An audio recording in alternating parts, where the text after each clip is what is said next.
Hi all welcome to football arena. ഇല്ല, ആഞ്ചലോട്ടിക്ക് തെറ്റിയിട്ടില്ല. അദ്ദേഹത്തിൻ്റെ തന്ത്രങ്ങൾ ഫലം കാണാതെ പോയിട്ടില്ല.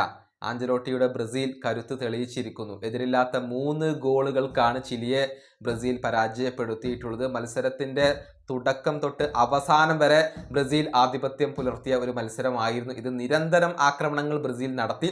അതിൻ്റെ ഫലമായിക്കൊണ്ടാണ് എതിരില്ലാത്ത 3 ഗോളുകളുടെ ഒരു വിജയം ഇപ്പോൾ ചിലിക്ക് മേൽ ബ്രസീൽ സ്വന്തമാക്കിയിട്ടുള്ളത്. മത്സരത്തിൻ്റെ 38ാമത്തെ മിനിറ്റിലാണ് ബ്രസീലിൻ്റെ ആദ്യ ഗോൾ പിറന്നത്. എസ്റ്റവായോ വില്ലൻ ബ്രസീലിയൻ ദേശീയ ടീമിന്റെ ജേഴ്സിയിലുള്ള തൻ്റെ ആദ്യത്തെ ഗോൾ കണ്ടെത്തി. ഒരു അക്രോബാറ്റിക് ഗോൾ ആയിരുന്നു അദ്ദേഹം നേടിയിരുന്നത്. ഒരു ബൈസിക്കിൾ കിക്ക് തന്നെയായിരുന്നു അത്. ഒരു മികച്ച ഫിനിഷിംഗ് ആണ് അവിടെ നമുക്ക് കാണാൻ കഴിഞ്ഞിട്ടുള്ളത്. റാഫീഞ്ഞയുടെ ഒരു എഫേർട്ടിനെ കൂടി അവിടെ എടുത്തു പ്രശംസിക്കേണ്ടതുണ്ട്. പിന്നീട് രണ്ടാം പകുതിയിൽ 2 ഗോളുകൾ കൂടി ബ്രസീൽ നേടുകയായിരുന്നു. 72ാമത്തെ മിനിറ്റിൽ ലുക്കാസ് പക്കേറ്റയുടെ ഹെഡർ ഗോൾ പിറന്നു. അതിന് ക്രെഡിറ്റ് നൽകേണ്ടത് ലൂയിസ് ഹെൻറിക്കയുടെ ഒരു ക്രോസ് തന്നെയാണ്. മികച്ച ഒരു മുന്നേറ്റം നടത്തിക്കൊണ്ടാണ് അദ്ദേഹം ക്രോസ് നൽകിയത്. അത് ലുക്കാസ് പക്കേറ്റ ഗോളാക്കി മാറ്റി എന്നുള്ളതാണ്. 76ാമത്തെ മിനിറ്റിൽ ലൂയിസ് ഹെൻറിക്കയുടെ മറ്റൊരു മികവ് കൂടി കണ്ടു. അദ്ദേഹത്തിന്റെ മുന്നേറ്റം ഗോളിന്റെ തൊട്ടരികിൽ എത്തിയിരുന്നു.